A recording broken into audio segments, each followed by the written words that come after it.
The night the dog stopped barking, I felt the first cold spot of fear. It was a simple thing, really. A silence where a sound should have been. For weeks, our neighbor's dog had barked at everything that moved past the gate. It barked at cars, it barked at cats, it barked at people walking by. It was a constant, familiar noise in our quiet street. Then one Tuesday night, the barking just stopped. A sudden quiet fell over the road, and it felt heavier than any sound. I stood up from my chair.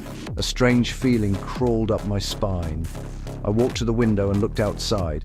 The street was dark, as it always was after 10 o'clock. Old streetlights cast long, weak shadows across the pavement. But there was one new light. 2 houses down, a pale, almost white light made a perfect square on the wall opposite.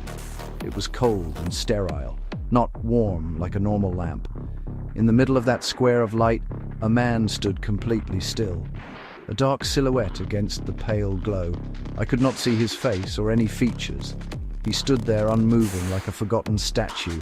He was new to our street, moved in only a week before. By day, he was quiet and kept to himself. Neighbors would wave. He always waved back slowly. He never, ever smiled. His face remained blank, like a mask. At night, he was truly strange. He left his front door open, a tiny crack. Sometimes around 2 in the morning, I'd hear soft, strange sounds from his house. It sounded like a radio tuned to a station far, far away, voices whispering just beneath the static. When that sound started, the neighbor's dog would stop barking and listen. The sound seemed to hold it captive. Then the man would appear under the streetlight at the end of his drive. He stood there and looked directly at our house. He never looked at the other houses. It was always our house. He would just stare, sometimes for an hour. Then he turned and walked slowly back inside, leaving the door open, a crack behind him. One night, the strange behavior got worse. I was getting ready for bed and happened to glance out of our second-floor window. The man was there again, standing in his own upstairs window, which directly faced ours. This time, the light in his room was on, and I could see him more clearly. He was holding a small, white toy in his hand. It looked like an old-fashioned porcelain doll, painted face, stiff limbs. He was moving the doll in the air, making it dance and spin as if it had a life of its own. He moved with jerky, unnatural motions, like a puppet master controlling his tiny performer. The sight was deeply unsettling. It was not playful. It was calculated and strange. I called my wife over to the window to see. She watched for a moment, then she laughed a little, trying to make the situation feel normal.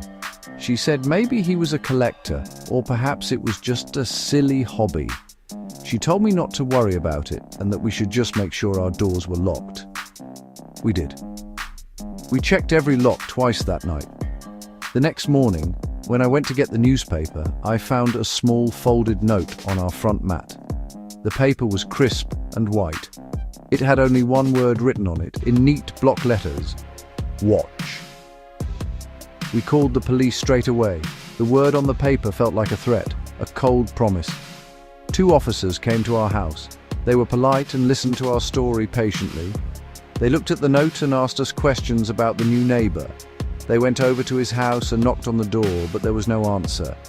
They walked around his property looking for anything out of place, but they said they found nothing suspicious.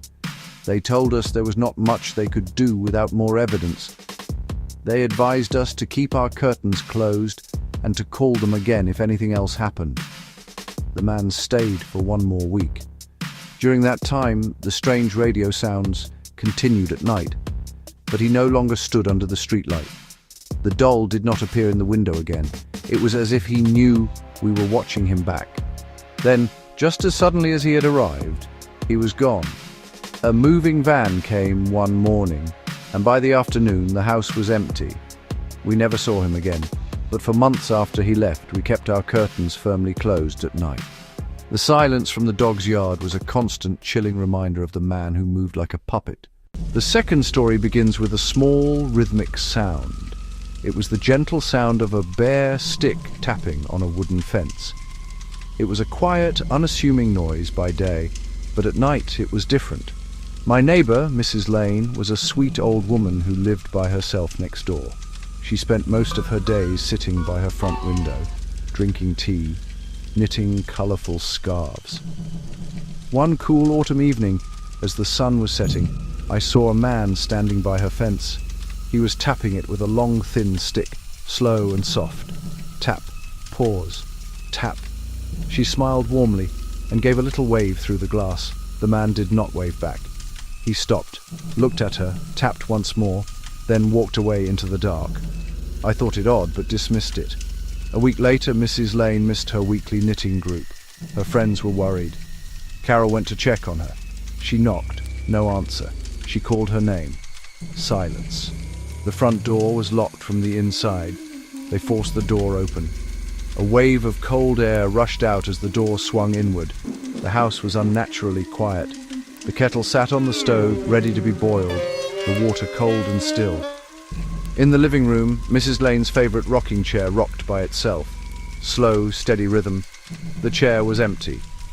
On the floor, directly in front of the empty rocking chair, the police found something very strange. There was a small pile of neat, smooth stones, carefully arranged into a perfect circle. In the exact center was a little piece of paper, folded and taped down. On the paper, written in block letters, was a short, chilling message. It said, "She watched." No one ever saw the man with the tapping stick again. A tip led police to a dark-colored van seen leaving that night. They found it abandoned in a nearby city. Inside was a local map. Our street was marked, with a bright red X over Mrs. Lane's house. Despite the map, there was not enough evidence. Mrs. Lane was never found. Her house remained locked, a silent monument. Some nights we thought we heard faint tapping on a fence. Her unfinished scarf, some said, looked a little longer each time. Perhaps just a story to cope with the strangeness, but the chair and the stones remained. This third true story came from a small, cramped flat located directly above a bakery in an old part of the city. Tom baked through the night for the morning rush. Flour clung to his clothes and hair. One morning, he woke to find a fine dusting of flour on his bedsheets. On the wall by his refrigerator, he saw a small brown handprint, tiny, pressed firmly into the white paint.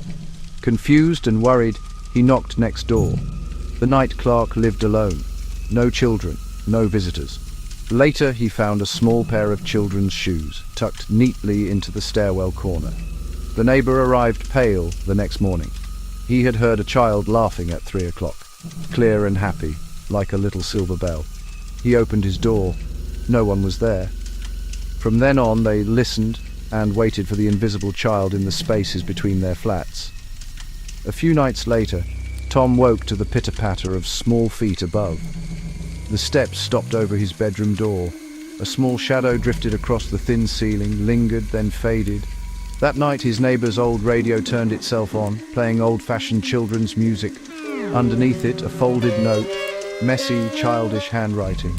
It said, "Play with me." More notes appeared in the hall, under doors, tucked into mail slots. All the same hand. Police searched top to bottom, attic to basement. No trace of a child, no secret living spaces. The landlord changed their locks. For a while, the quiet returned. One cold morning, Tom baked a tiny cake and left it on the windowsill. When he woke, it was gone. The window was still locked. His neighbor moved away the next week. Tom stayed, but never felt truly alone. He kept a small light above the oven, a silent guard. The fourth story began with a windy night and a mirror that reflected more than sky. Sarah moved into a lovely house with a small garden. Her quiet neighbor placed a large, ornate mirror by his back door, angled toward her garden. By night it threw silvery light into her living room, magical at first. Then, near midnight, a soft humming rose, then cut off abruptly. Even her brave cat hid. Sarah installed a motion-activated camera facing the mirror. On the third night, the footage showed the reflection moving while the garden stood still. As the humming grew, a pale, blurry face faded into the glass. The fifth story is the sharpest. It is the one that has made me double-check every lock on every door at night for a very long time. It began when a new family moved in next door to a friend of mine. A nice, normal family with 2 small children, a boy, a girl. At first, they were a happy addition to the neighborhood. Then, after a few weeks, the children would suddenly stop, point at an empty wall and shout at it. They told their parents they had a new friend who lived inside the bedroom closet. The father laughed it off and pushed a heavy armchair in front of the closet door, but the children did not stop. They began to draw their friend. The pictures were disturbing. A very tall, thin figure, long legs, long body curve, and in every single drawing, no hands. One night, the father woke with a start and looked across the hallway. The armchair had been pushed aside. The closet door stood wide open, a dark rectangle. He found long, deep scratches on the inside of the door, fresh splinters still clinging to the grooves. At the bottom, he found a scrap of dark fabric that smelt of damp earth and the garden outside. The family became truly frightened. They rang a woman who had cooked for the previous owners. She told them of a strange, very quiet man next door who had built small windowless rooms in his garden, painting every wall pure white. He was taken away years ago. That very night, a voice came through the baby monitor. It was a man's voice softly singing an old lullaby, a song the father had not heard in 30 years, one his mother used to sing to him.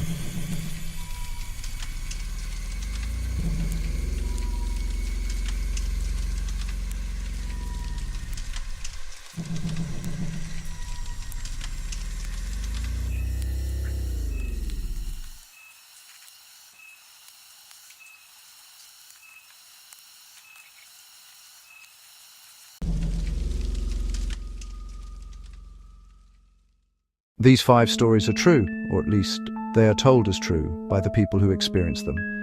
They are not stories of grand, cinematic monsters. They are about small things, little details that feel deeply wrong. A sudden stop in a dog's nightly bark, a quiet, rhythmic tap on a fence, the sound of a child's laughter where no child should be, an impossible tremor in a mirror, an armchair moved in the dead of night. If you live near someone new, be kind. Be a good neighbor, but also pay attention. Small signs and strange habits can mean more than you think. Keep your doors and windows locked at night. It is a simple act that can make all the difference. Keep a light on, and if you feel that cold spot of fear, tell someone you trust. Sometimes the bravest thing is not facing fear alone, but speaking up about it. Watch until the end. Ghost Room Stories will bring you more true tales from the shadows. As the night draws in, lock your doors, turn the lights low, and listen very, very carefully for a soft, unexpected knock. You never know who or what might be on the other side.